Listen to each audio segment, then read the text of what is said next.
Hello. So, what we are doing here is to recount the tale of how you build a brash berm. We've got a stretch of river here, and what we're trying to do is improve flow diversity in the river. So that means building out just occasionally from the bank. We build out these brash berms, and the brash berm here is basically just made out of hawthorn branches. So loppers. So the brash berm is made out of hawthorn branches, nice long branches with lots and lots of vegetation on the top. What we've done for a start is we've marked out the outer edge of this brash berm with these stakes that we've driven into the river, but not all the way in. And then basically we've loaded up the space between the stakes and the bank with lots and lots of these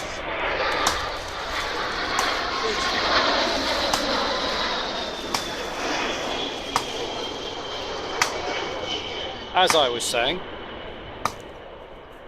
loaded up the space between the stakes and the bank with all of these hawthorn branches, and the key thing is to basically we push them in, and then the next branch has to go in underneath the foliage of the one in front of it, and it's butt end facing this way.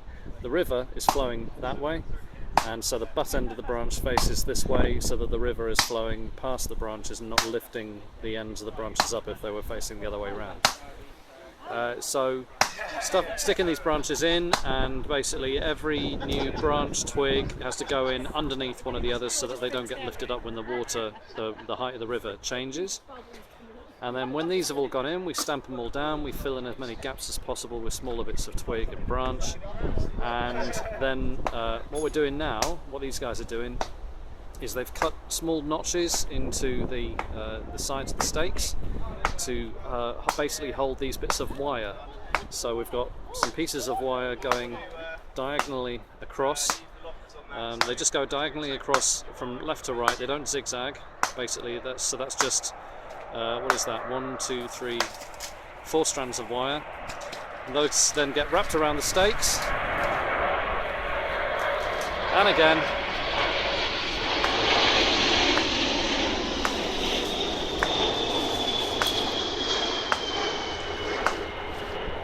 Oh, well, thank you so much. So those bits of wire then get wrapped around the stakes, and then the stakes get tensioned by putting a nail in halfway between the two bits of wire, and then twisting it, so that wire that goes between these two stakes here is nice and tight. And then when that wire is nice and tight, then what we're doing here is banging down on these stakes. Tap, tap, tap, tap, tap, tap. So the wire is pushing down onto the brash and is going to hold that brash in place along the length of the berm. And there we go. Hello again. So what we have got now is we've nearly finished, the guys have nearly finished the brash berm. So what they're doing now is just tapping in the wire there, and what Jeddah is doing is when the that's Charlie. Dear.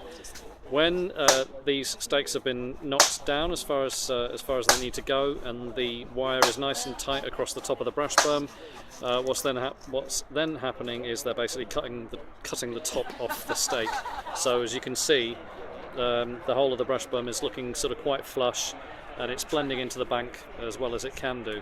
Now what's going to happen is the flow of the river coming this way, is all the sediment gets carried along by the river, particularly when there's a lot of rain and there's more water in the river. The sediment gets carried along by the river, and the brash berm, all these twigs and sticks and everything else, they'll trap the sediment, and this eventually will just blend in and really just start looking like part of the bank. And you'll get seeds from the river. The seeds, as they come down and they get trapped in here in the sediment, they get deposited, and you'll actually have plants growing up out of the brash berm here. So this effectively is going to be new bank. So yeah, that's all they're doing now. It's just finishing off the job, drive these stakes in, get the wire nice and tight, and job done.